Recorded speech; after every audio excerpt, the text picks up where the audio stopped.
Madame, Monsieur, bonsoir et bienvenue dans Fait du jour de ce mercredi 5 avril sur Iwachu Web TV. Et justement, dans la matinée de ce mercredi, la police burundaise a saisi plus de 250 kilos du minerai de type quartz enfumé utilisé dans la fabrication des vitres teintées ou neutres dans un bus d'une compagnie tanzanienne assurant le transport Bujumbura-Dar es Salaam.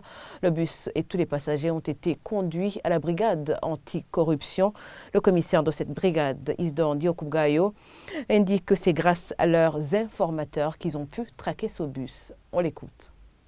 On avait une information comme quoi la compagnie, le bus de la compagnie Takwa transportait de la fraude. On s'est rendu sur le terrain et on a pu attraper les 5 sacs de minerais que vous voyez là-bas. Grâce à nos informateurs, justement. Après avoir saisi ces minéraux, nous avons pris la décision de les saisir sur place. On a passé à l'OBM, Office burundais des minéraux, pour la vérification de 10 jarres de minéraux. On a pu saisir les 251 kilos. La police a par la suite transmis cette quantité de quartz à l'Office burundais des minerais qui assure la gestion des minerais burundais et la protection des sites. Le directeur des opérations à l'OBM, Edmo Bigendako, dit ne pas estimer le coût de cette quantité saisie car le pourcentage n'est pas encore déterminé. On l'écoute. Oui, les minerais saisis exactement, ce sont des quartz enfumés qu'on appelle rosâtre et communément qu'on extrait dans une roche qu'on appelle améthyste.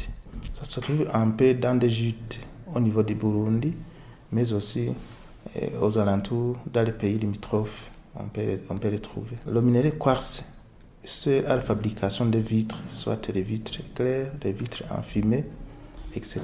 Le coût des minerais sont calculés en fonction de la teneur pour chaque minerai. Et je ne peux pas exactement vous dire le coût pour chaque minerai, alors qu'on n'a pas encore déterminé le pourcentage de ces minéraux. Pour le moment, les minéraux saisis sont stockés dans nos stocks en attendant que la juridiction prend fin. Si la juridiction prend fin, on va faire une vente aux enchères. Cet office, récemment mis en place par un décret présidentiel, affirme avoir réduit le trafic des minerais burundais. Avec la police, l'EBM espère éradiquer ce trafic. De son côté, Gabriel Lufiri, activiste de la société civile qui lutte contre la corruption, dit que l'impunité est la source de ce genre de crimes au Burundi. Selon lui, certaines autorités seraient même impliquées. Je propose de le suivre. Depuis longtemps, ce trafic existe, que ce soit trafic de l'or et bien d'autres minéraux. On a dit travailler avec certaines autorités qui nous ont beaucoup aidés par ailleurs.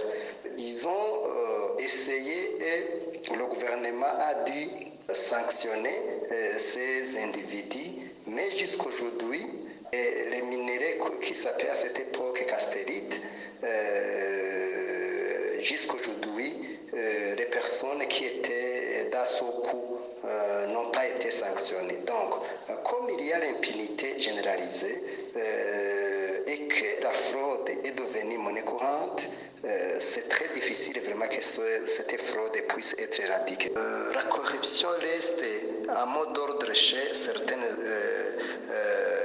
autorités, certains administratifs. Cette fraude restera monnaie courante un peu partout dans le pays. Et ce sont des propos recueillis par Dorine Niyungeko. Et voilà, c'est ici que nous clôturons ce fait du jour. Merci de l'avoir suivi.